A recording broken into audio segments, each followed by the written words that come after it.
Ruby, welcome back to the room that we created. Ruby!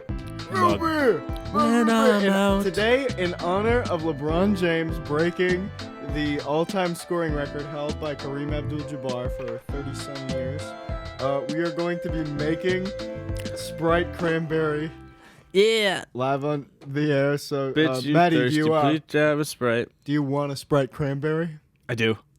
Cool.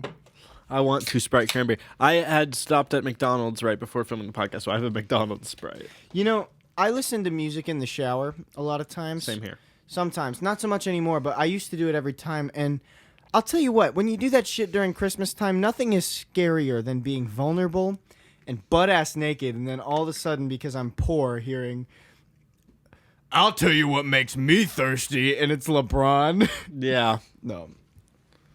Well, I don't like the... saying that I was poor, I was simply saying that I do not have Spotify Yeah, Premium. you couldn't afford Spotify. No, I could. I just use Apple Music. I'm not poor. I am not. I'm very grateful you use Apple for my Music. situation. I'm very grateful Damn, you really aim for it if you for use my Apple situation. Music. No, well, the worst part is when you don't have Spotify. I recently had this experience of not having Spotify Premium for about a month because I'm on a family plan. My mother is the carrier of the family plan, and we were all on it. Jesus and Christ. she, for no particular reason, not good. It's so good. Oh, okay, good. And you have Let me try McDonald's Sprite Cranberry, so that shit's gonna fucking kill you.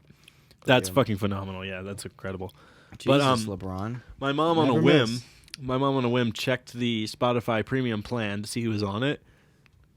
Herself, I, my two brothers, and Andrew from the Jesus Ali story was on our Spotify Premium plan. We haven't spoken to this guy in like Are you 2 fucking years. kidding me? And my mom looks like, he's on our Spotify Premium plan, so she canceled the plan immediately.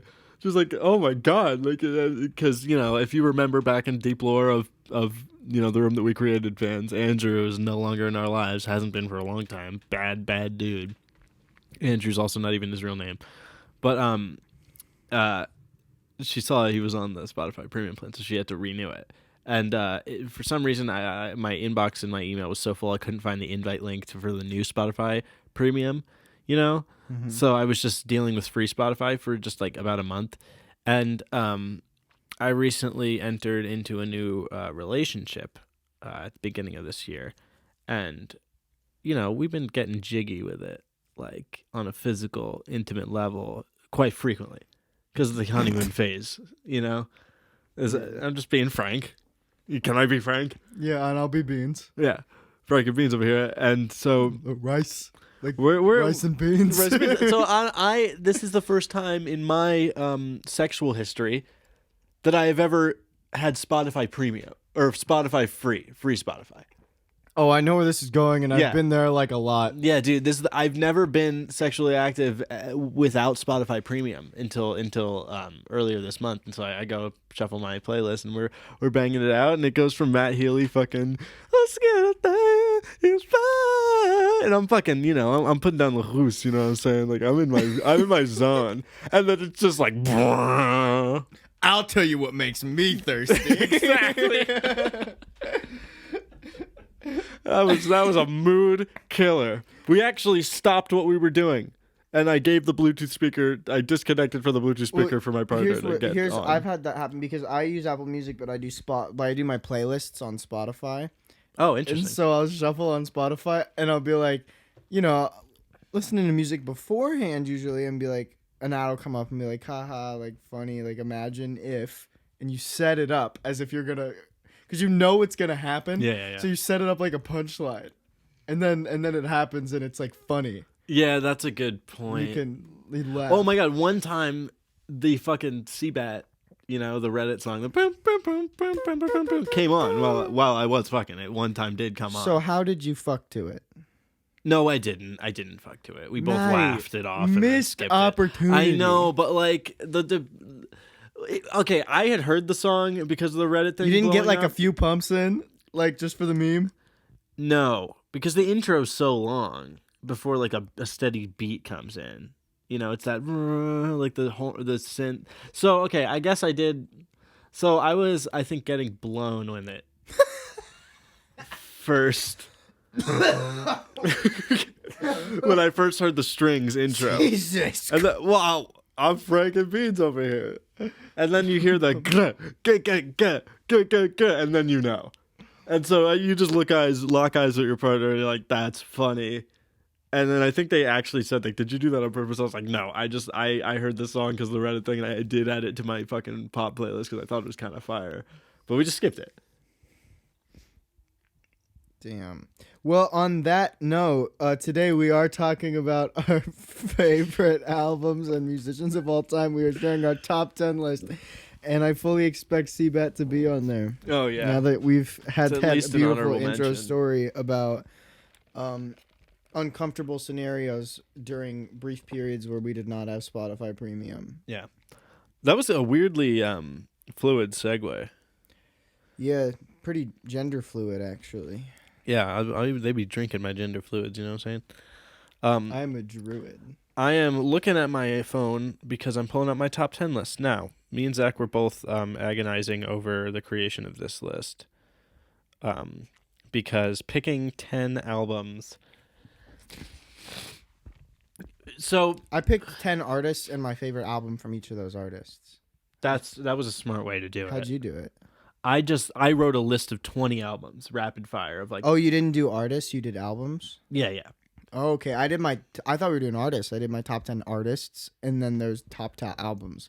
Oh, well, the prompt, if I remember correctly, was your top 10 albums of all time that shaped you. And so we did top 5 films in the Film Bros. Of like films that shaped us, we did our top 5. Okay. Well, I'm sure But there's those are the same. Damn, because there might be albums in my top 10 that are artists that are not by artists in my top. Because my top 3 artists, I don't think any of his albums would necessarily be in my top 10 albums. That's insane. Well, shite. Well, If you revise it, bring it up on the podcast if opinions change. I mean, Yeah. I'm sure we're going to discover new music while we're making this podcast. I'll give my and talk top 10 about it. artists and my favorite album from each of those artists, and Maddie's going to give her top 10 albums. Yeah, and not necessarily in order of the artists. Yeah. In that way. Okay. So before we get into each of our top 10 spot, I want to give 3 honorable mentions because so you asked me how I came up with it. Yeah. I sat down and was like, what are albums that fucking shaped me the same way I thought of films that shaped me? And I wrote down the whole list, 20 albums. I was like, damn. And then I painstakingly narrowed it down to the 10. I selected like the first 15 that really caught my eye. And then I was like, okay, well, these are just, important to me, but they're not, I wouldn't bank on them as flawless records or masterpieces by any stretch. They're just personal to me. And then I have other ones that are like, these are not flawless masterpieces, but they're so personal to me that they have to be on the list. And then I finally got it down to 10. But that was not fucking easy. And we were just talking about it off air before the podcast of how around 4:00 today. Well, now each you of got us- me fucking spinning because I'm like, Grace is one of my top 10 albums, but Jeff Buckley's not on my top 10 artist list because yeah. his discography doesn't match the discography of some of my other artists. Yeah, that makes sense. All right, well, we're just doing 2 sides of the same coin today. You're Frank and I'm Beans. Yeah. So And I'm Bill. my 3 honorable mentions that albums that are so fucking good and important to me but didn't quite make the 10 list, but I would be remiss to not at least mention them. Bank on a Funeral by Matt Mason. I think Matt Mason's one of the best fucking songwriters of all time. I think he's so good at writing songs. His production is interesting enough. It's pretty. It's very just like ear candy. It's very good to listen to. His production is clean as fuck, but it's also got that Hozier-esque folksy shit about it. But really, what I love about him is fucking songwriting capability. He writes such perfect, pretty packaged songs that are just like Johnny Cash level songwriting, construction, talent, in my opinion. So Bank on a Funeral by Matt Mason. Do you have an honorable mentions? Do you say your 3 honorable mentions? I'll say my 3. Okay, cool. The second one was It's All Crazy, It's All False, It's All a Dream, It's All Right by Me Without You. This is an emo record, sort of. I guess you can call it a Midwest emo record, but it goes a lot into it borders on folksy kind of I guess Front Bottoms-esque instrumentation. But songwriting wise, it's not at all similar to its contemporaries in the Midwest emo scene. Like, it's mostly post-hardcore, I guess you would call it, but very pretty, folksy, and a lot of religious themes, a lot of philosophical themes. The lead singer of Me Without You is Muslim, and the album is just barely not a religious album. You know, you listen to it, and it feels like worship. That album is so fucking good. And it's so contemplative and so bright and life affirming, while still maintaining a level of serious honesty about the human condition. Love that album. And the third is Watershed by Opeth. One of the best fucking progressive metal albums I've ever heard. One of the darkest albums I've ever heard. One of the most what are we looking at?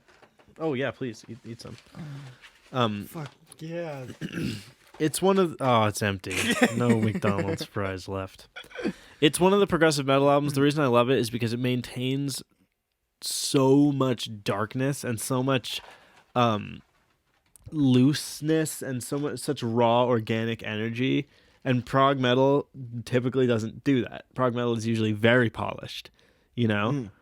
That's true. This album is fucking not. And there's like medieval fucking instrumentation on it.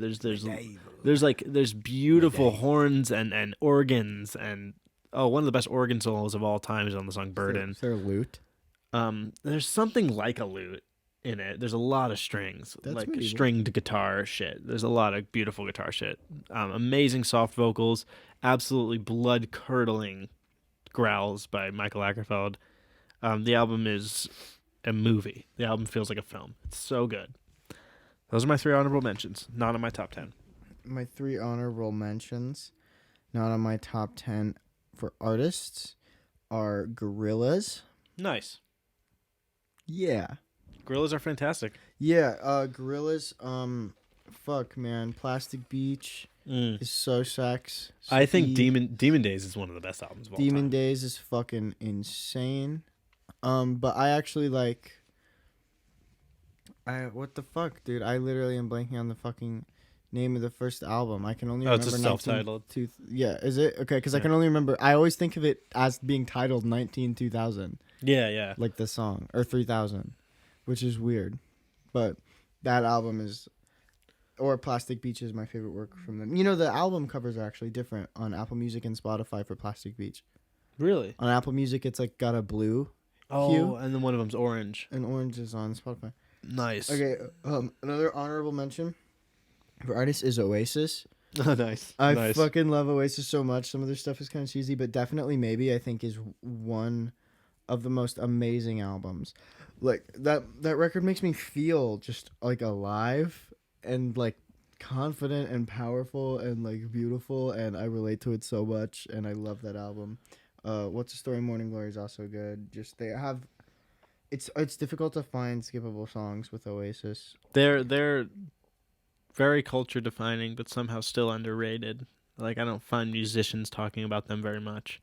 Yeah, but they're like one of the most, like, the people rivaled them with the popularity of the Beatles. You know, and another honorable mention. I think you're gonna be surprised this is on the honorable list, but Pink Floyd is on my honorable mentions list. Okay. Because I had a debate.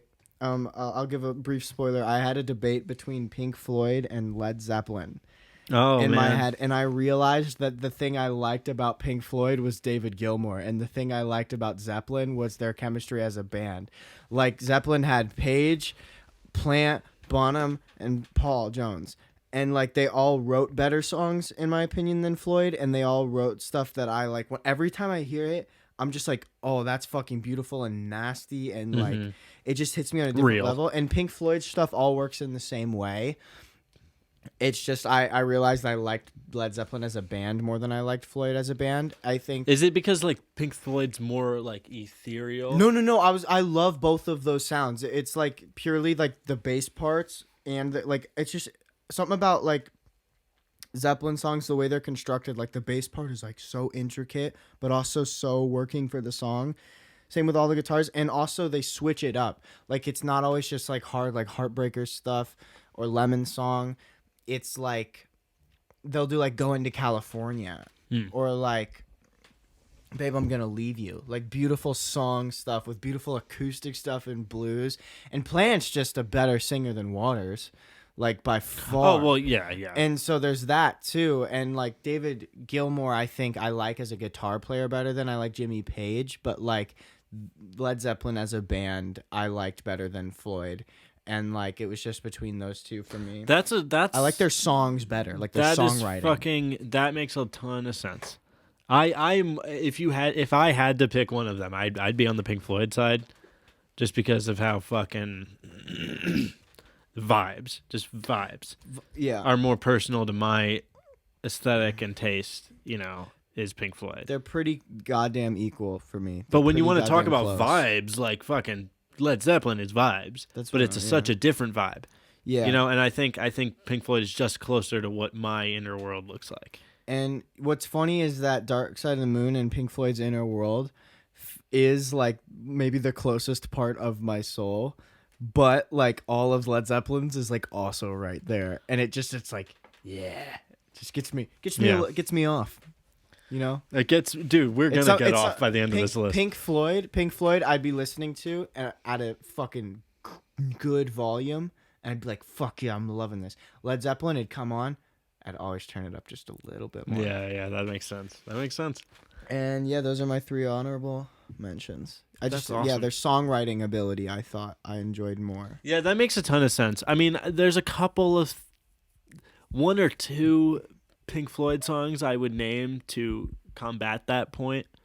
Maybe "Wish You Were Here" and "Goodbye Blue Sky." I would say "Wish You Were Here" is overrated, but I will give like "Goodbye Blue Sky" is like amazing. Like Pink Floyd are great songwriters. No, I know. I'm just saying, like, well, that was my point. Is that like I can only think of 2 Pink Floyd songs that I would use as argument against Led Zeppelin's songwriter proficiency.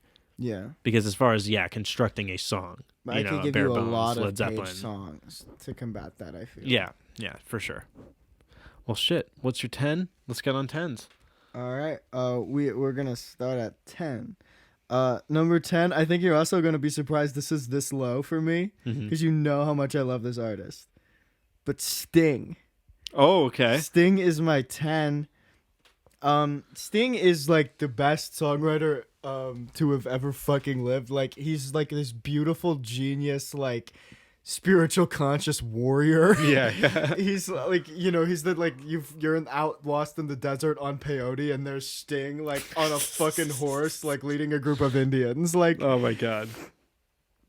And like his songwriting ability is never dwindled, and it's always been off the charts. His concept of melody and chords and sticking them together has always been innovative and creative.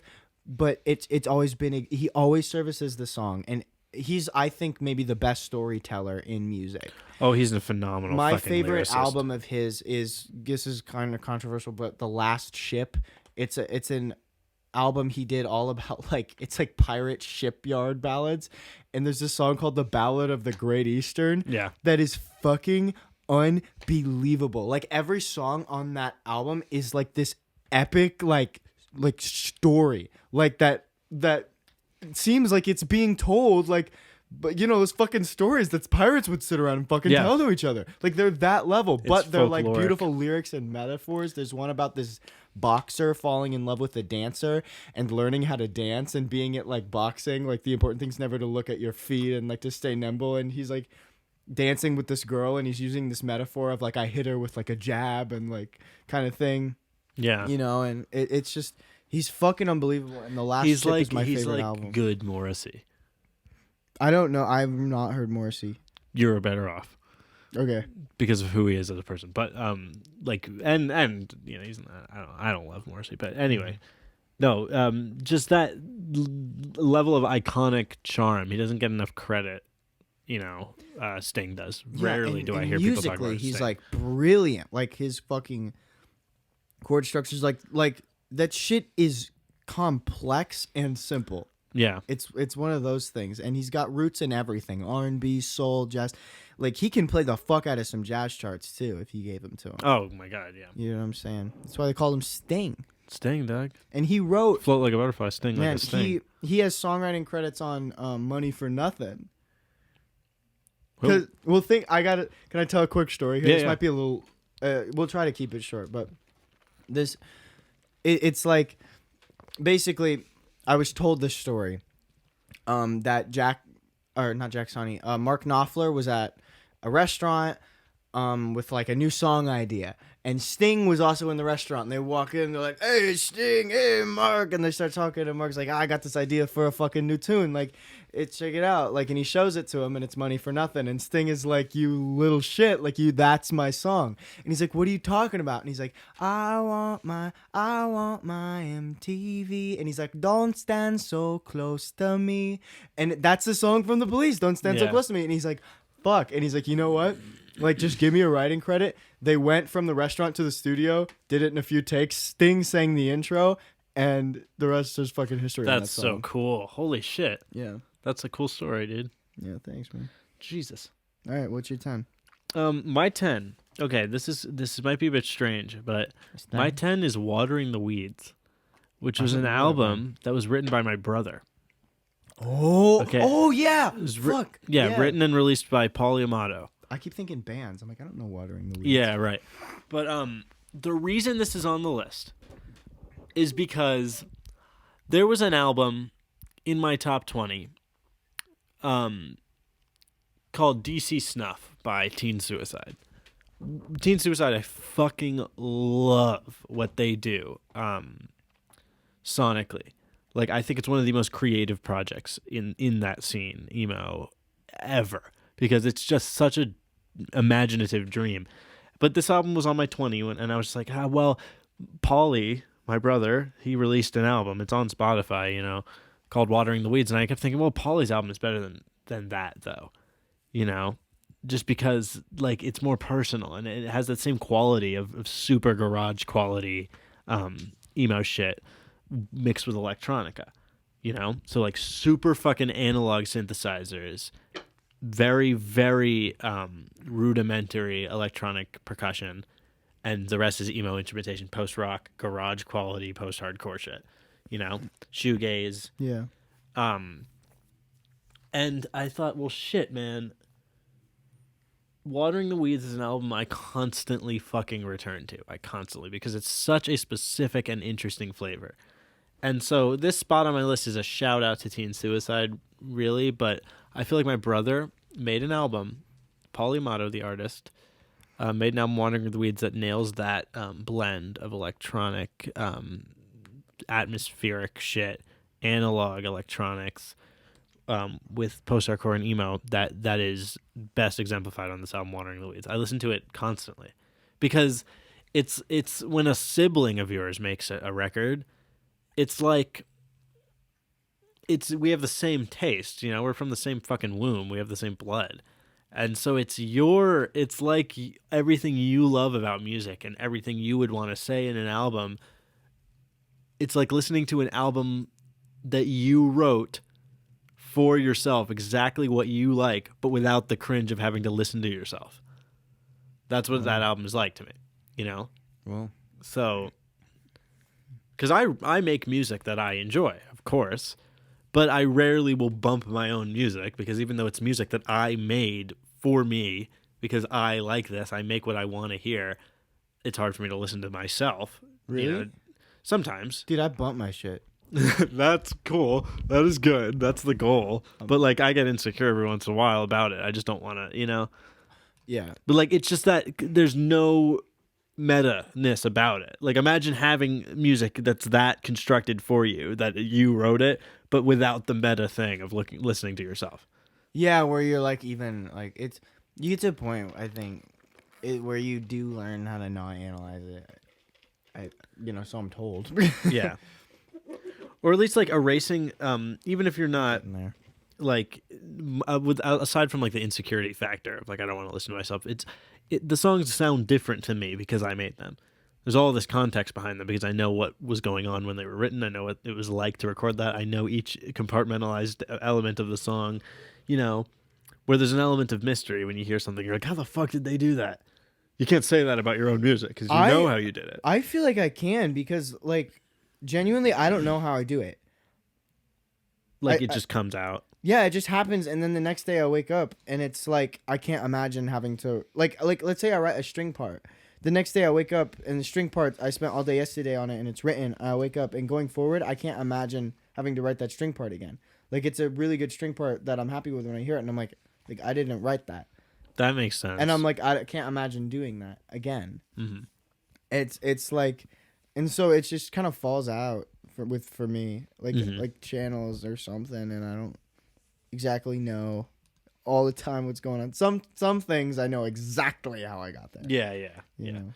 Well, you never, as an artist, you never know exactly what you're doing. But I'm just saying, like, I get what you're saying. Yeah, when you listen to an album "Divorced from Yourself," there's a different element of like, wonder, and I get to hear that with my brother's album. That's really special, even though it's so personalized to me. That's really special. And standouts of that album are "Playing It Cool" and "Paula Verde." Those are my favorite tracks on the record. But number 9. Number 9, Lodge. Deftones. Nice.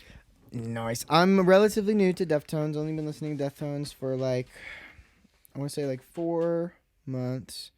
But everything that I've heard, I fucking love.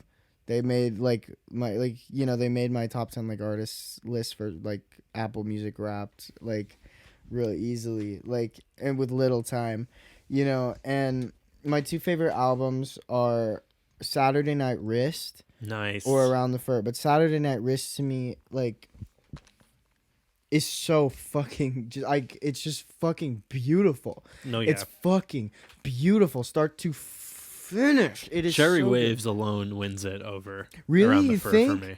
Dude, that's not even close to my fucking favorite song on that. What is my favorite song on that? It's either the cover of Drive by the Cars, or I know it's at the start of the album. What is it? Hole in the Earth. That one's so good. And then so is I think it's Kim Dracula or Rats, one of those. But those get me fired up. And then Around the Fur, Be Quiet and Drive Far Away, that one just hits so hard. And Head Up at the end of that album. Yeah. Head Up. That song made me love Deftones. That's fucking awesome. I love the shoegazy stuff. I can't wait to get into them more. Ohms is, from what I've heard of it, I haven't listened to the whole thing. I've listened to half of it, but it's beautiful. Gore is really good. Have you listened to Gore? Parts. That's a fucking awesome record. Yeah, I'm still working through their discography. Nice. They're on the list. Yeah, no, I was the same way with my Spotify Wrap when I first got into Deftones. It was all Deftones for a year because it's there's so much to listen to, and it's just so fucking. I haven't even heard White Pony yet. White Pony's fucking crazy. I've just been so into these other albums by then. White Pony, I think, is the most impressive. Really? It's not my favorite album, but it's the most technically impressive. Okay, cool. Because there's shit on there that's ow, it's singing. There's shit that you hear that's that is fucking unbelievable. There's production techniques. There's drumming on White Pony that's fucking absurd. Maynard's on White Pony. Really? Yeah, he's on a song called Passenger. My knight in shining armor on a white horse. Yeah, exactly. Maynard comes riding in on a white pony. That sounds like a setup to a joke. So Maynard walks into a bar.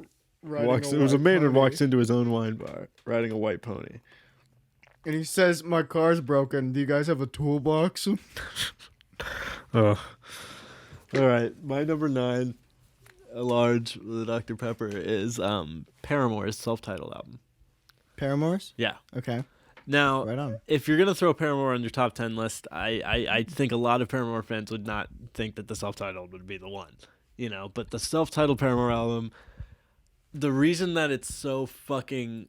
that it had to be in my top... First of all, I had to put it on my top 10 because it's an album I listen to so fucking frequently that I'm I cannot lie to myself and say this isn't one of my favorite albums of all time. And the thing about the Paramore self-titled is that songs like Ain't It Fun, Grow Up, and what's the other single? The one that got... Still Into You, shit like that.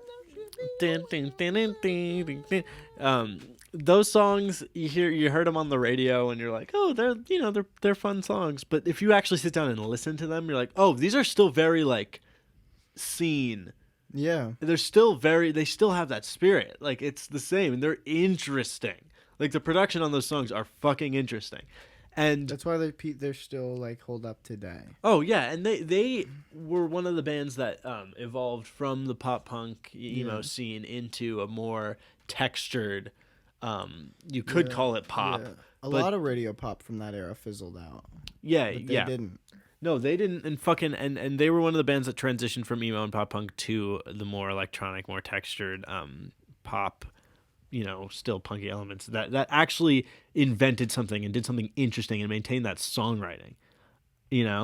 Like Panic at the Disco, they made the transition and they were a different fucking band. They were a different band, and some of it was good, some of it was fucking horrible. Bad. Viva Las Vengeance, the last album they made, was one of the worst things that's ever happened. But anyway, the Paramore self-titled is Oh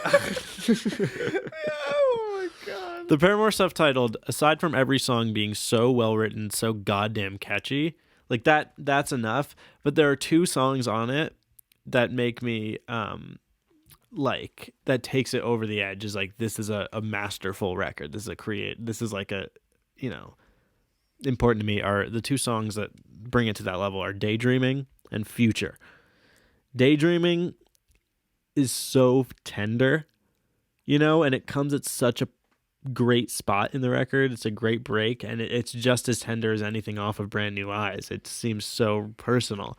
And then Future is really down-tempo, really contemplative, really emo in its message and in its resolve. It's a great end of the record, and then it ends with this brutal shoegazy hardcore breakdown at the end.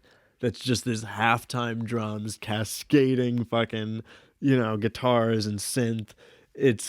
That makes you go, wow, yeah, they have not lost it. They've gotten catchier. They've gotten in some aspects more radio friendly, but in other aspects more creative than they've ever been. So the Paramore self-titled, number 9. Heck yeah. I love Hayley Williams. She's so good. Jesus. Number 8, Bon Iver. Nice. Bon Iver makes me feel potentially... I tried to rank my artists based on like just whenever I listen to them, can I associate it with a specific feeling that feels close to me? And Bon Iver nails it every fucking time. What album did you have? 22 a Million. Nice. Yes. It's Bon Iver embodies the creative spirit to me that speaks to me. The creative aspect that I like, not only the striving to be creative, but like the creativity I have, like Bon Iver's has both of those, and it speaks to me and it inspires me, and it also, I can just enjoy it. It's so just beautiful and creative, everything that he has made so far. And I think 22 a Million is those elements embodied in an album the best. Yeah. Over it's the height rest of his works. originality. At the very Exactly, least. and his creativity. And there's so many memories like that I have to Bon Iver, like sitting in a car while it just rains. Like I remember one time it flooded here so bad the streets were filling up, and I just had to sit in a parking lot, and I had the boombox because my stereo was out, it wasn't working, like my amplifier died, and I was just listening to 22 a Million.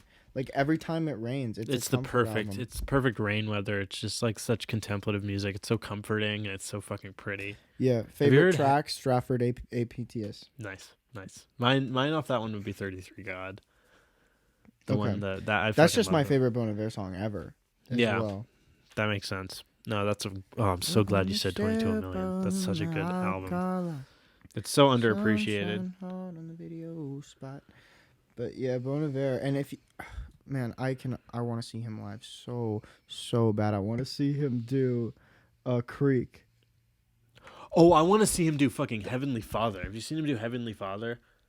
Like, no, I want to see him do Woods by himself. Oh, dude, that would be sick.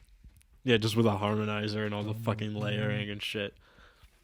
Yeah, no, he's a production fucking genius, and it's crazy to be that goddamn good at production and songwriting. Like his story's crazy. Have you ever heard it? No. We should talk about it later. Okay, cool. Okay, what's your 8? My 8 would be Devil and God by Brand New. The full title of the album is The Devil and God Are Raging Inside Me. This is an album that had gotten me through so much with the Jehovah's Witness shit. It's basically like a faith deconstruction album, Okay. you know, and it's an emo record. Brand New. This is when they. This is the album that really like landed them as, oh, this is an important band. This is a band that's gonna influence emo, you know, because their first two albums, Your Favorite Weapon and Deja Entendu, were great. Your Favorite Weapon is pop punk. It's a garage quality almost, and it's, you know, it's lo-fi and it's janky, but it is still pop punk. It's not really emo. Deja Entendu is very emo, you know.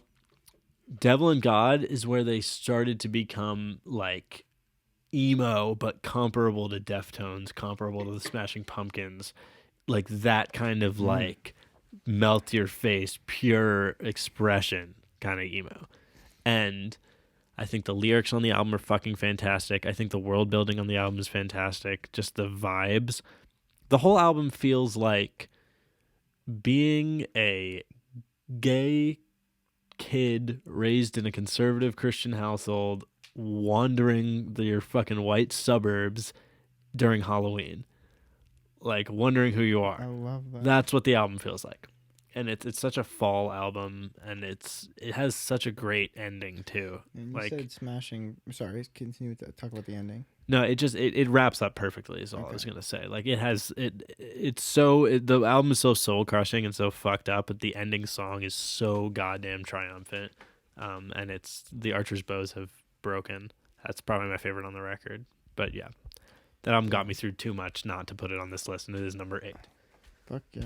Yeah, you said like Smashing Pumpkins and you know, MCR like took, you know, such big influence from Smashing Pumpkins, you know. Oh, like aesthetically, especially. Gerard like, specifically. yeah, dude. Oh my god. Yeah, you can see it. And like, I don't know. I feel like I love Gerard Way. no, he's a genius. He's fucking great.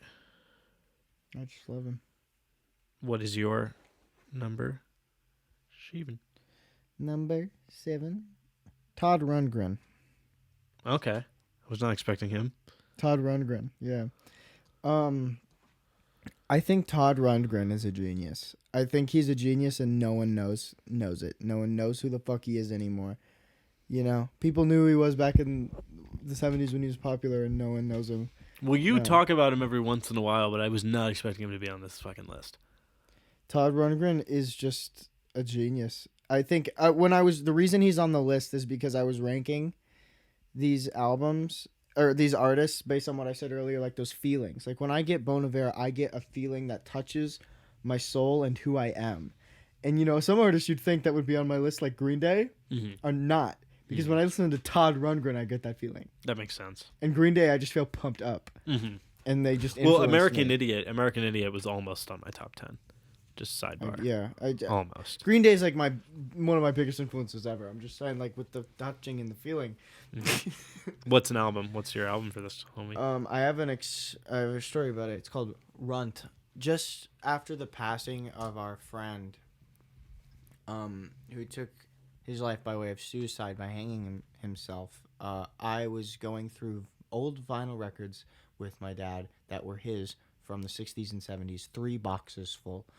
And this was 2 days after I had heard the news of his passing. I think 3 days after he had passed, 3 maybe 4 almost. And I'm going through this box of vinyls and I see an album cover which is a man sitting at a piano with a noose around his neck. Jesus Christ. And it strikes me to my core. A chill runs my whole body. And I'm like, well, I have to listen to this. Yeah. And it is one of the best things I've ever heard in my life. It is a masterpiece. It is genius. He is a studio wizard, a songwriting, just genius. He's just a genius. It's fucking good. It's so good. It's called Runt by Todd Rundgren.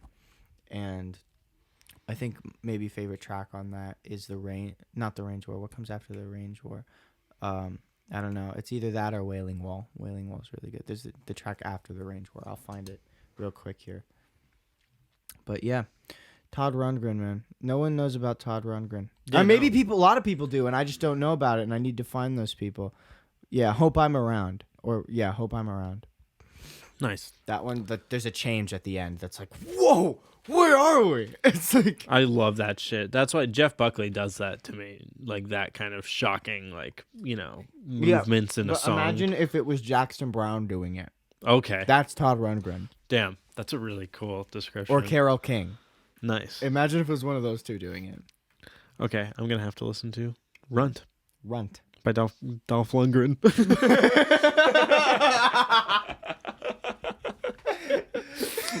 I didn't even mean to say Dolph Lundgren. Like, Yeah, listen to Russian by Dolph Lundgren. oh my god. Sorry about that. Funny. All right, my number 7 is an album called Distraction Sickness by a band called Dark Rooms. To my knowledge, there are only 2 people in Dark Rooms. They're kind of enigmatic. They're hard to find any information about, but it was an album I discovered while I was in the airport on my way to New York. And so there's a movie called A Ghost Story by David Lowery. How do you find a band in the airport? Well, this is how. Okay. There's a movie called A Ghost Story. Fucking phenomenal movie. You know the movie. Yeah. Almost made it on my top 5. It's in my top 10 movies for sure. But anyway, fucking, what is this, number 7? Yeah. So, A Ghost Story, if you haven't seen it, there's a death very early in the movie. It's not a spoiler, but the husband in the movie dies and becomes a ghost, and the movie is about his wife dealing with his ghost. And there's a song in the film that you can see the guy making. He's a musician in the film. And that song, you get to hear it in its completion later when the wife, the widowed wife, is listening to her husband's song. And I found that song and added it to my playlist because it's such a fucking good song. It's a dream pop masterpiece. Like, this song is so fucking good. It's super glitzy, high glam, beautiful production. There's a string section, there's horns, but it's like this. It has so much grandeur to how it's written, but it still feels like you're alone in your bedroom when you listen to it. Dream pop at its absolute finest and most sad. And I was in the airport on my way to New York, and I had been listening to that song for about a year every once in a while. And I was like, yeah, fuck it, I gotta check out this actual band that made the song for the movie. And I went on the band's page. They're called Dark Rooms, and I listened to the album that song is from. It's called Distraction Sickness, and every other song in the album was as good as that song. Like, you know the song I'm talking about, right? Like, from A Ghost Story. No. We'll listen to it. I haven't seen that movie in years. Yeah, it's so good, but we'll listen to it soon. But the song is called I Get Overwhelmed. So that song comes on a point in the record that's so fucking devastating. It's so beautiful, and the production of this album is just like, it's just glitter. It's so interesting to see your perspective on albums, because the way you talk about them, you'd think they were films. Yeah, that's kind of how you view them like digest films. them. Yeah, yeah. That's just funny. That's fucking funny. Yeah, no, I definitely like feel them like a movie when I'm listening to them. But like, aside from a couple other emotional high points and low points on the album for the most part is a super zen, just chill out fucking banger album. Like, one banger after the goddamn next. It's so glittery. It's the pinnacle of like decadent. It feels like you're walking around your fucking mansion in a leopard print Speedo under neon lights, just fucking yeah. You are. It feels like you are LARPing like Jeff Goldblum. Yes, it's so goddamn good. But then there's some moments of such fucking sincere heart and existentialism on it. Somehow, at the same time, they balance those two vibes. And definitely listen to this album in your bedroom under some form of light. Like, listen to it with a nightlight on or on your phone screen even. Just, you need blue light around you when you listen to it. And I was in an airport when I first listened to it. So just the vibes, man. That's all I can say. Number 7. Well, I'll have to listen to Distractable then. Mm-hmm. That's like... Speaking of Jeff Goldblum, real quick, if you've ever heard a Michael Bublé song... Just imagine it's Jeff Goldblum singing. It's like with the Killers and Mr. Brightside and Jerry Seinfeld. Yeah. It's like Bublé and Jeff Goldblum. Oh my god, that's terrible. terrible. I promise. That's terrible. We gotta like speed run the next ones because we're what? Oh, sick. We Okay, got time. good. That's good. Yeah, I'm telling you. What are we, 6? Number 6. Cage the Elephant. Nice. Cage the Elephant is like one of my all-time favorite, like, I think it's like one of my top 2 sounds like of a band. Like, I'm in love with them. Like, they speak to like my personality in a niche way. Like, a lot of bands speak to part of my personality. Like, they get a lot. Like, they get a lot of it. You know, what did I say my taste in music was? Like, it smells like citrus in the last episode. Yeah. Like, well, Unpeeled. Oh man. Okay, let me tell you, this album, another one of the albums that I Is listen Unpeeled to. the album? Oh yeah, Nice. I just listen nonstop every day, 24 hours a day on repeat. In high school, when I was like, I have music, you know, when I was in high school, I just had earbuds in all the fucking time because I'm a musician. I didn't give a shit about class. Right. So I'm in class and listening to music, thinking whatever I listen to is gonna soak in, and then when I go and play guitar, it's gonna come out because it's gonna be like so stuck in my head. Right. You know, I'm gonna hear it, and like I did that with Hendrix a lot, mainly Hendrix. Mhm. But this album was just always on fucking repeat. He's like one of my favorite singers of all time, top 3. Yeah, he's Matt- such a Matt fucking good Schultz, singer. I think is. Dude, I think- saw him live. I've been modeling myself after him the last month, and it is just like taken my singing to the level that it needed to be. Dude, his stamina live too. Is The thing I'm most unreal. self-conscious about is as an artist is my vocal, and like I've learned a lot through listening to Tom York, and then the next one I just dove into Matt Schultz the last month, and it was like now I have confidence. Like I feel like that used to be so tough for me to sing, and now I feel like I could sing a Cage the Elephant set That's because I've awesome. just been trying to practice it over and over. But like that's one of my favorite sounds as a fucking band. They're creative. They've got that it factor. They've got this like almost like I feel like Harry Styles is constantly trying to do what Jagger and like Cage the Elephant did and combine it, and it's just like it ends up being like too commercialized. Yeah, too much. Because that's missing the point. It's like, but a lot of Harry Styles music that I've heard, I'm like, this is Cage the Elephant.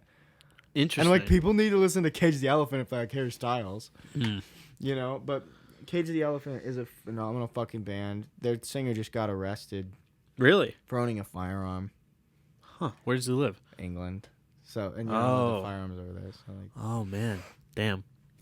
Well, yeah. shit. Well, hey, I think Matt Schultz.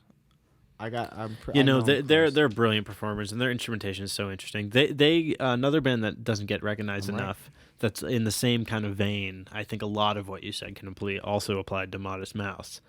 I think they're very underappreciated. Absolutely. Same type of vibe in a way. They're both very unique in a lot of what they tend to say musically, but KG Elephant and Mouse Mouse both have this jilted, hyper expressionist rock star vibe to them. Yeah.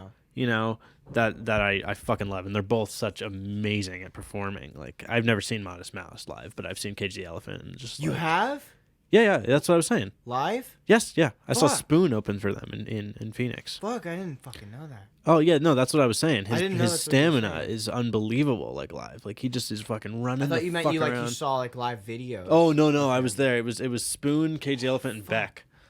Oh, I want to see. I need to see Cage the Elephant so fucking bad. And plus, Unpeeled is an unplugged album. And it's one of the best unplugged albums. Because Yeah, that's like literally for me on top of Nirvana. Nirvana's fucking the unplugged. way album. they've made they made the songs different and unique with all the parts. The is- Shake Me Down on Unplugged is fucking amazing, or Unpeeled. Yep. So Shake Me good. Down specifically, and How Are You True? All right, Number damn, shit- that's number a good pick. Number 6. Citizens Youth, the album Youth by Citizen. Okay. This one was also a very, very important album for the same type of emo that Devil and God Are Raging Inside Me is. It was one of those albums that I had seen the album cover for everywhere, like on the Reddit MU page, you know, people like in the emo posting page on Facebook, like I'd seen it everywhere. It just says Youth made in flowers. And like, the best way I can describe this album is like, look at the album cover. It sounds like that, just angrier. The thing I love so much about Citizen, that this album, you know, it's a breakup album. but there's so much heart and so much fucking drama on it that it feels like oddly disturbing. Like the album is so detailed in its um analysis of relationships and and youth in general that it's like almost disturbing, to listen to it. But it ends in, similarly to Devil and God, it ends so up here. It ends so life affirming, so fucking like there's nothing better than, I remember in the previous episode I was talking about moshing and my first like emo show going to and having that experience of the dude crying, and that this album exemplifies that feeling the best. And it's so cathartic to listen to. It's just like the opening song, Roam the Room, is the best thing to listen to when you're angry. It's so comforting. Roam the room? Roam the Room, yeah. And then The room that they created. Roam the Room that you fucking put yourself in. And Youth by Citizen. They're amazing performers. They have such a beautiful relationship with their fans too. And I don't think they're ever gonna make something as good as Youth. Youth is just perfect, songwriting wise, production wise, performance wise. And it was so fun to see live. So that's Fuck yeah, that's fucking amazing. 5, dude. We're halfway done. And it's we're gonna be right on time. All right. If that's the case. Led Zeppelin, number 5, Led Zeppelin 2. Nice. I talked about Zeppelin a little bit. Going to California is like one of the only songs that makes me want to pick Zeppelin 4. But Zeppelin 2, fuck me, dude. Just start to finish, no skips. Thank you. Mm-hmm. The song Thank You is so fucking just, oh God, just Zeppelin 2. Just if Zeppelin's 2 playing, you shut the fuck up. Mm-hmm. You shut up. Well, Zeppelin 2's playing. I talked about it at the beginning of this episode, so I don't really need to dive into it too much more. But the way they work as a band and their influence, I have, I know about fucking like how Jimmy Page is a piece of shit. Oh yeah, but They're all pieces of shit. yeah. The newsflash: everyone you love are pieces of shit, and it hasn't come out yet. Most of them. Sorry. At least 70% of the people's art we enjoy are bad 80 people. 80%. 80, damn. Oof. Yeah, maybe. And that's generous. Oh God, I'm sorry. I'm sorry. Yeah, that I'm blows. Sorry, dude. That blows. I'm sorry to break. Oh it. yeah, no, I put brand new on here. Yeah, Jesse Lace is a piece of shit. Yeah. We don't condone their actions at all. Blanche. But talk about a masterclass in songwriting though. Yeah, Zeppelin 2, very good. Yeah, rock, just rock. A masterclass in fucking rock and roll. Ooh. A masterclass in fucking is what that shit is. All right. That's a good one. My number 5 is Four of Arrows by Great Grandpa. I fucking love Great Grandpa, Oh, dude. God, yeah. You know I what I'm talking fucking about. love Great Grandpa, dude. Dude, they're one of the bands Great in Grandpas. in post-hardcore, shoegaze, emo, whatever the fuck that type of music is, that that really like digs, like Really grants my gears. Four of Arrows has this very natural aesthetic, very like pagan, earthy kind of haunted vibe to it. And it feels like it came at such a nice time in my life where I was going through a lot and I was deeply contemplative and searching for my faith and religion. And when I mean in the religion spirituality episode when I was talking about Taoism, I got into Taoism around the same time that I got into this album Four of Arrows. And it was just it was so perfect. It was so poetic. This album, confronts death like so viscerally and so and also there's a song on there called English Garden that's like 3 or 4 layers of guitar and violin that's just this beautiful, like, I don't know how they wrote it. It's in some weird fucked tuning and it's just this violin. It sounds like fairies. It sounds like fucking fairies dancing around your head while you're walking through a garden. And there's flowers about it. And just like every note on this record sounded like it came from the earth. Oh, yeah. Even though it maintained it, like it had this very esoteric vibe to it, and there were production techniques and there's keys on it, like it's still, everything felt so real. Like Dude, I get that with Explosions in the Sky. Yes, along those lines, yeah.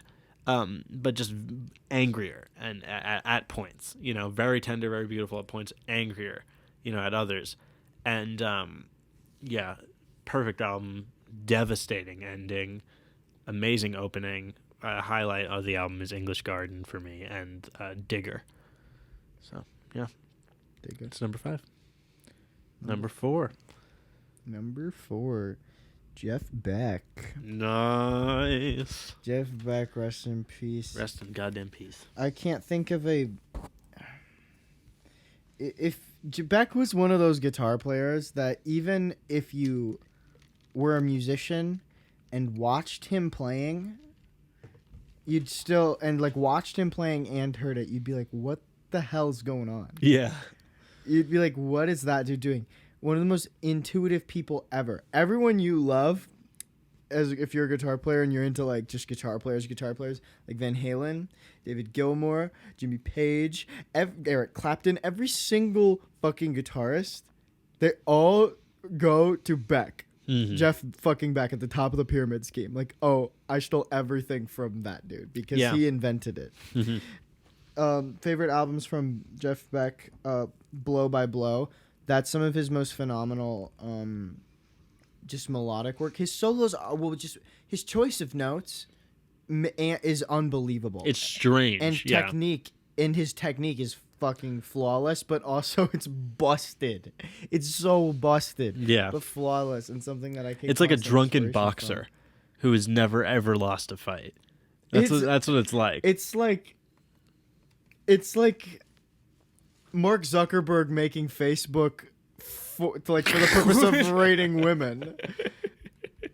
No. What? It's like some fucking MIT technician like getting super fucked up and like making YouTube or something. Oh, I get what you're saying. Yeah. Like It's technical fucking mastery. Yeah, but pure and so fucking Blow around. by Blow, that one's like fusion more. That one's like fusion, and rock, and then that one's more guitar-y, and then guitar. Jeff Beck's Guitar Shop would be probably more guitar-y. Yeah, but that's just a fucking 3-piece band or 4-piece band. That's on impressive. Fucking Guitar Shop, and some of the shit on there is so tough, like hard. That shit goes hard. Like Savoy, these are jams, dude. Jams. These are apricot jams. These are bangers. They're bangers, but they're technically proficient bangers. They're like, how do you play this? It's just attractive. Yeah, sexy. Jeff Beck is sexy, really. Jeff Beck He has was. this carnality to his playing. Yeah. My number 4 is "Scenes from a Memory" by Dream Theater. Metropolis Part 2. Devious bastard. I know it's a bit chuggy to put this on the list in the in the progressive metal scene. I was raised listening to a lot of progressive metal. It's just that fucking good. It's so goddamn good. Like, if you're a metal fan, you're lying to yourself if this ain't your fucking favorite album in the scene. Like, there's a bit, aside from the absolute technical mastery of the album, the fucking ripping solos, the tone in songs like Home and the Overture and, Spirit Carries On, like the guitar tonality, the keyboard and drum insanity on Dance of Eternity. How many fucking time signatures they switch, like 14 different switches of time signatures in the song or whatever. Like 158. Oh, really? Yeah. Oh. Well, there you go. I have like 14 time switches in my latest song. I guess you're right. Yeah, it's not like it's however many time signatures, but switches, it's like 100 and something times it switches. Yeah, but like it's like every time signature. Yeah. So anyway, aside from it being like, this is one of this paradigm with prog albums that really puts them on the map for me, is the ability to maintain a level of emotion and humanity while being that technically impressive and that much of a feat, and this album does it perfectly. It tells a fucking interesting story, a really interesting story that if you want to get into the lore, there's a lot to chew on there. An album about spiritualism and reincarnation and destiny and karma, fascinating. There's a lot to chew on with the lore, but if you don't want to get into the lore, you can just listen to it. And as an album, musically, the story is so fluid and comes to a fucking perfect end. It sounds like it's almost like a really tongue-in-cheek horror movie, the way it sounds to me. But then songs like Through Her Eyes and The Spirit Carries On make it like this beautiful tragedy, this like super humanitarian, like reflective tragedy story. And Spirit Carries On, I sob to that. I fucking bang that when I'm at my lowest. It picks me back up again. It's such a fucking great song, and that's Dream Theater at their very, very, very best. Yeah, the fucking ragtime section In Dance of Eternity. that leads right into the triple finger bass technique. Yeah. It's fucked up, dude. Beyond This Life also has one of my favorite riffs ever written. It's like the one that goes. That's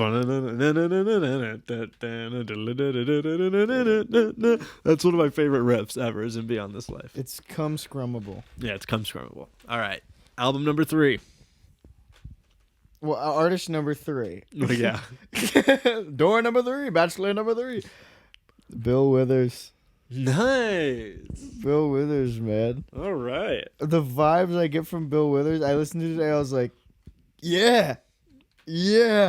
Go That's listen sick. to Still Bill. What a fucking masterclass. Like, what a fucking masterclass. Like, the dude has so much riz. Oh God, yeah. Just- Bill Withers does have a lot of riz. Bill Rizzers, dude. Jesus Skill Christ. rizzers. Yeah, Skill Rizzers. Bill fucking Ender Dragon, dude. Bill Withers, dude. What's the album? Still Bill is so good. Okay, And gotcha. Just As I Am, like Grandma's Hands is on that one. But Still Bill, God, it's just funky. It's just raw and it's funky. And it's just good. It's just He's another like. Where when I need my, it's just fucking good. Yeah, he's another songwriter on the level of Sting Rest that you were in talking peace. about. I feel like, Fuck's sake. Bill Withers. Damn. Plus, Lean on Me is a classic. Yeah, of course. I covered "Lean on Me" in a folk band I used to be in. A folk band. Folk band. I was in a folk band. I was a drummer. Wild. Well, my number 3 is "August and Everything After" by Counting Crows. It's their debut Is this album. the only Counting Crows album on this? It is. It is. Whoa. Yeah. I mean, the interesting thing is, Counting Crows is my favorite band. But these. Yeah, but this is the only Counting Crows album. It was tied with Hard Candy because of the sheer re-listenability of Hard Candy, because it's so fucking catchy. Like, I feel like you can listen to Hard Candy from top to bottom once and like get and know almost all the songs already. Like, that's how fucking infectious that album is. But August and Everything After is just as infectious, while being a little bit more timbrally diverse and a little bit more trippy. Just a little trippy. Like, that's a part of an aspect of Counting Crows' music that nobody really recognizes, or I don't see people talking about often enough, is their tone. Like, they get into the tone zone sometimes. The tone zone. Like, the guitar tone on that fucking album is awesome. It's so good and it's so pretty. Like, songs like Time and Time Again, there's this washy, just lazy, like, drug through the mud guitar tone that's just and Adam Duritz's wailing over it. His broken, anguished, yeah, the crying. Counting Crows walk so the front bottoms could also walk just slightly slower. Mm-hmm. No, Counting Crows a lot definitely slower. laid the stage for some 90s emo shit, because they were angsty. They were really angsty. And there's this comforting, homegrown feel to it in their more Homegrown. country elements. But to me, this is going to sound crazy, but Counting Crows appeals to me for the same reasons I love emo music. I don't think that's crazy at all. Like, and this album exemplifies all. that perfectly. Also, aside from the fact that, like, 7 out of however many songs are on this album went, Billboard, and for good fucking reason. This album is Yeah. cram packed with absolute, like, era 90s defining, Yeah. songs. There's Mr. Jones is on this album, Rain King's on this album, Omaha's on this album, and Round Here is on this album. Like, it's like bangers per capita. people could shit on that take, but I don't know. Like, what's the problem? Yeah, you get it. I don't know. Maybe I'm in love. Accidentally in Love is actually unironically a really phenomenal song. It's really good. It's so good. It's just in so Shrek. Good. It's just in Shrek that makes it better. Exactly. Okay. Number 2. Number 2. This was the hardest spot to fill. This was the easiest spot for me. Really? Okay. No shit. Radiohead. Nice.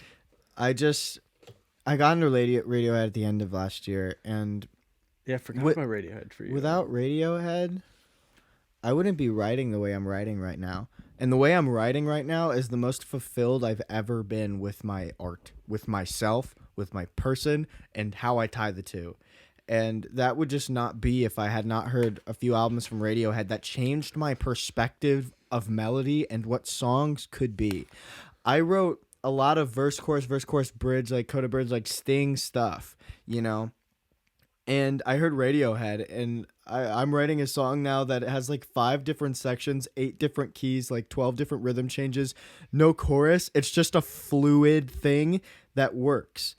It's just a fluid sound. You know, it's like, it just works. And the best example of that, I think, from Radiohead, or my favorite, is Amnesiac. That album I love. The creativity on that album, the choice they made when making Kid A and Amnesiac at the same time to just go full electronic. Yeah. And go, we're not going to do any acoustic instruments anymore. Like, pretty much for this. Like, it like that leaves the instrumentalist like, well, I'm a guitar player with no guitar on the album. I'm a drummer with like, you know, it's all fucking programmed drums, and like the sounds are making it work. But they used to split it off into Studio A would be a room of people working on sound, like in the band entirely, and making sounds and finding sounds and sticking them together and crafting them. And Studio B would be writing the songs. Well, and that's they would be amazing. like putting them together. And these pieces, and Kid Amnesiac, you can see like the first 2 takes of like first 2 versions, like final mix 1 and then final mix 2 and like final mix like final, like final like that shit is on there. And it's just an album that is so like creative, and it's grimy and it's grungy, and it's also like sexy and beautiful. And then the other one, you know, it's actually like, it was not my favorite at first, and it's grown on me. Would be In Rainbows, because of the song Faust Arp. That's my favorite song from them. It's my favorite song from them. I think one of them. I have not listened to nearly enough Radiohead as I should. Yeah, Amnesiac, that era is really fucking great. It's hard to pick a favorite album, but I really am into Amnesiac. And A Moon-Shaped Pool. I think you would be super into the sound. Yeah, you've of told that me one. this. Yeah, Because everything every album they do is like a different they reinvent themselves. thing. They reinvent constantly, themselves yeah. every time. And That's why, like, I've listened albums by Radiohead I've listened to in full are OK Computer, The Bends, and King of Limbs.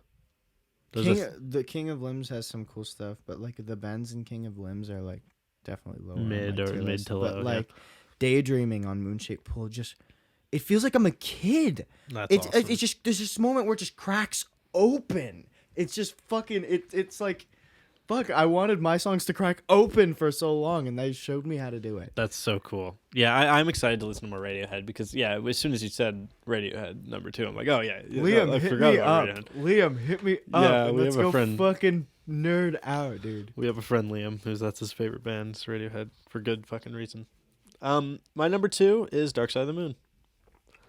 You know what? I'm glad it's on there instead of mine. yeah, it's someone's got to talk about Dark Side of the Moon. Yeah, because I almost fucking put it on mine. Yeah. No, Dark Side of the Moon is my number 2, because Dark Side of the Moon is one of those albums that suffers from a phenomenon I like to call the Bohemian Rhapsody paradox, where a song or a piece of media or an art form is so deeply entrenched in culture, and you see it everywhere, and it's so iconic that you forget how good it actually is, because you see it everywhere.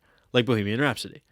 You know, Bohemian Rhapsody, oh yeah, Bohemian Rhapsody. But then every once in a blue moon where you actually do sit down and listen to Bohemian Rhapsody, you go, oh, yeah, this song fucking rips, you know? Like, what the hell? Yeah, Dark Side of the Moon is one of those records. Dark Side of the Moon You're right. is accurately rated. There's a reason you've seen this light prism in every fucking mall you've ever been in, and kids who haven't even heard of Pink Floyd are wearing it, and it's just like there's a reason that it's that level, and it is truly that good. I agree, actually, wholeheartedly here. Yeah, sonically, it's fucking perfect, especially for the time. Like imaginative production techniques for the fucking the 70s. fucking synthesizers on that album. Oh god damn Off the it, charts. so good. And then songs like "Time" and "Money" are just so fucking good to listen to. Well, I learned driving music almost. just. I've learned a lot. Like when I talked about Zeppelin and Floyd earlier, I've learned almost both of their entire discographies on guitar, and played them.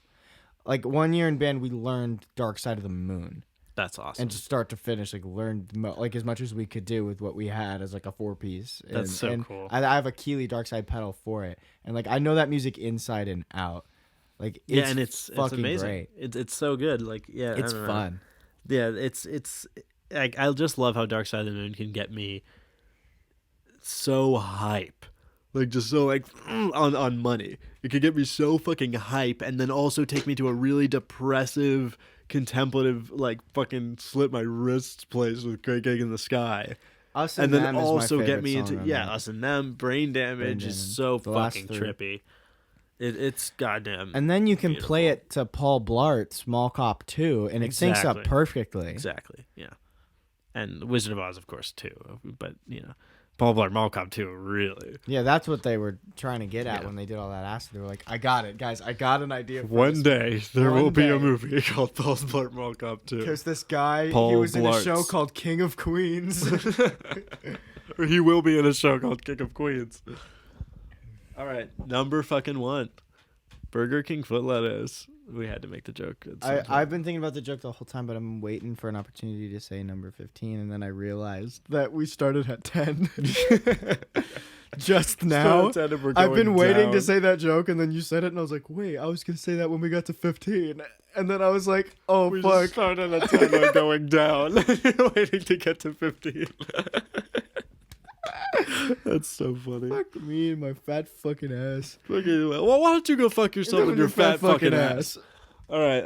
Number 1, the Beatles. Nice. Cool. The BBs. Oh, that's another one I'm glad you put on because it would be disrespectful for. And you know what? No band has influenced everyone more, whether you like it or not, which sucks for a lot of people. They're like, no. But it's like, yeah, but the band you like did. It's like the same thing. It's the thing with back and guitar players. It's like with songs in the Beatles. Exactly. And it's a tough pill to swallow sometimes, but really not. The first song I ever learned was singing Help in the bathtub with my dad.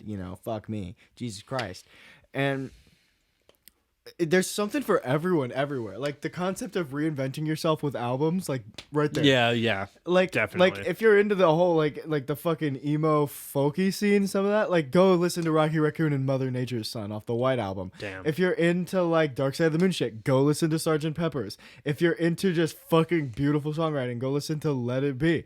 There's a lot of shit on every single. Same with Revolver. If you're in the same beautiful songwriting but more traditional, go to Revolver. If you're into 50s music, go to the 50s music. It's I came up with this thing today because I was debating. I was like, do we really like the Beatles that much? It's the same thing with what you were just talking about with Pink Floyd. Everybody fucking knows and everybody. It's such a goddamn cliche. But take the top 3 Beatles songs and put it up against every other artist on my list top 3 songs. Yeah, that's a good point. Done. I don't care. I'm sorry, Radiohead, but your best song and your other top 2 best songs are not better than The Long and Winding Road and the Beatles next 2 best songs, whatever you want to go. I'm just saying, if The Long and Winding Road's not in your top 3 Beatles songs, you don't know what you're talking about. Yeah. Or maybe Dude, maybe I'm debate so me glad on you that. said Debate Rocky me on Raccoon. that. Nobody fucking talks about Rocky Raccoon. That song's so good. Up to this room. Yeah, no, Beatles. God damn it. Thank you for fucking bringing the Beatles up because, of course. Of just course the Beatles top 3 songs. Put them up against anyone and just really sit there and think. Sgt. Pepper's too, prog snobs owe everything to that album. Sgt. Pepper practically invented prog. Or at least, made it more possible to, made it seem more feasible. To create fuck's sake, they're the masters of this shit. Being the simple and complex. Getting so much in 2 minutes sometimes. Yeah. And it's listening to I think my favorite records are Revolver and the White Album. And Revolver is like it's the same sort of thing. Like all these songs are just masterclasses. Every fucking one. It's like there's so many masterclasses on every album. Oh yeah. And then on each artist's solo career, therefore after. My partner's favorite film of all time is Across the Universe. Universe. Yeah, and I just watched that recently. Oh, That's what I'm saying. Like, take Across the Universe, Let It Be, and like fuck Blackbird, and put it against like your Dan's top 3 favorite songs. It's gonna be close, and it's gonna be close because you're biased. yeah. Because you're biased, because you were raised with ears, and a heart. Like it's, yeah, dude. Fuck, Beatles. Thank God, someone said it. Well, I'm also saying that it could like if like the Beatles are just so good. Like, actually no, there are a lot of bands that their top 3 songs are like debatable. Like with other artist songs, but just the pure songwriting content and creativity and the birth of it all, including George Martin. Like, talk about serving the song and production and arrangement, like only ever uplifting the melody and the idea of the song. The fucking horn Sgt. Pepper. the horns, the strings, it all services each other. No, on Sgt. Pooper's Baloney Farts Come Band, that album especially, the production is so, inexorably tied up in what the music is doing that it's like, it's inseparable and it's fucking brilliant and genius. Like, that's my favorite Beatles album is Sgt. Pooper. That was my favorite for a long time. Yeah, it's of course. And in college, I got into the White Album. White and Album Revolver. White Album is my second favorite, and third favorite is Let It Be. Let It Be. Yeah. Okay, my number 1 is Dead Wing by Porcupine Tree. Okay. It's my number 1 favorite album of all time. This is an album that I can't really defend up against Dark Side of the Moon or Scenes from a Memory or even Watershed, the one I honorably mentioned in at the beginning. As far as I can't argue this album against those albums in terms of masterful craftsmanship as a record. But this album holds such a personal spot in my heart because it fulfills probably the nichest form of music I've ever heard. It develops a sound that I cannot get from any other record I've ever listened to, and that's why it's my favorite record of all time. It is a prog rock concept album that is about something that no one ever has figured out, really. The head songwriter, Stephen Wilson, never said what the album is about, but you can tell it's about something, and he did say it is a story. Very, very, very ambiguously, it's about ghosts, I think, after listening to this thing 100 fucking times over the years. Still can't decipher what it's about, but there are a lot of... It's a ghost story. It's a ghost story. It's some sort of ghost story, but it's such a it's such a beautifully human album. It's so tragically human. And that niche timbre and that niche aesthetic that it fulfills, that I said no other record does, is like shoegazy, super tonal prog rock with electronics and a very much emphasis on like dreamscapes and and soundscapes. That's what it is. It's got riffs. It's got fucking riffs that are so goddamn infectious and so catchy and so slamming. Like a prog album will. The Bradbury Dude, it's literally. I'm not gonna peek the mic, but like it has those moments like Scenes from a Memory does, where you're just fucking yes, that's it. But those moments on the album come so few and far between, in such good parts, and it's used so well. And even when it is at that high, brutal, catchy riffage, it still seems like there's this cap on it where the album still seems contained and seems nuanced. And definitely listen to it. I feel like if you're in the dream pop sphere, you would appreciate aspects of this album timbrally. If you're into prog metal, you would enjoy it a ton, but it might get you more into bands like Deftones or bands like Explosions in the Sky. It might get you more into that if you're into prog, and that's why you're listening to it. But if you're, it's a phenomenal fucking record, and standout songs on it are the title track "Dead Wing" for me, Lazarus, Lateralis. no, and then Glass Arm Shattering are my favorite songs off that record. But yeah, Porcupine Tree, and everything I just said about Dead Wing, a lot of that can be applied to Porcupine Tree in general. I think they're really imaginative. I love them. But Yeah. Wow. we fucking did it. Well, there you have it. We tried. I think the Beatles made good music. Yeah, you know, when it comes to talking about music in general, I'm kind of just you know, I'm like, I let it be. You know who didn't make good music, and I'll be shot for saying this? The Rolling Stones. What makes you say that? I don't like it.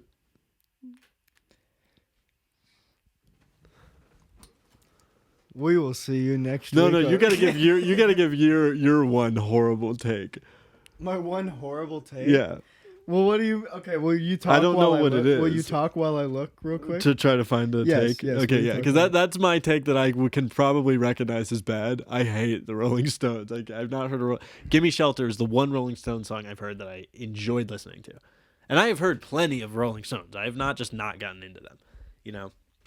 So I've come out of the closet with that. You got to find something now, some I'm hot trying. take. I'm trying. Because as far as, you know, if we're in the sphere of talking about the Beatles and Zeppelin and Pink Floyd and shit like that, that's a I don't know if hot this is take. a hot take. Actually, it's not that hot of a take. It's not that. I was gonna say I really love Coldplay. Oh yeah, they're fun. Their Yeah, they're early great. stuff is genius. Their new stuff's mid. Yeah, I don't but- think anyone would crucify you for that. Not like the Rolling Fucking Stones would. Christ, dude. Fucking Christ, Jesus. Hello, it's just me, Zach, talking directly from the editing side of things. I spent 20 minutes trying to find a bad take that I could think of. I just blanked. But you know what? Here's my bad take. I don't think Alex Lifeson is a great guitar player. The guitar player from Rush. I don't think his No Choice are that good. He's not my favorite. I find it annoying to listen to sometimes. I think he's a good rhythm player. I think his soloing is widely overrated. There you go. There's my hot take. And I've spared you a good 20 minutes. So, with love, thank you for watching and for listening from the room that we created. It's just We will see you next week.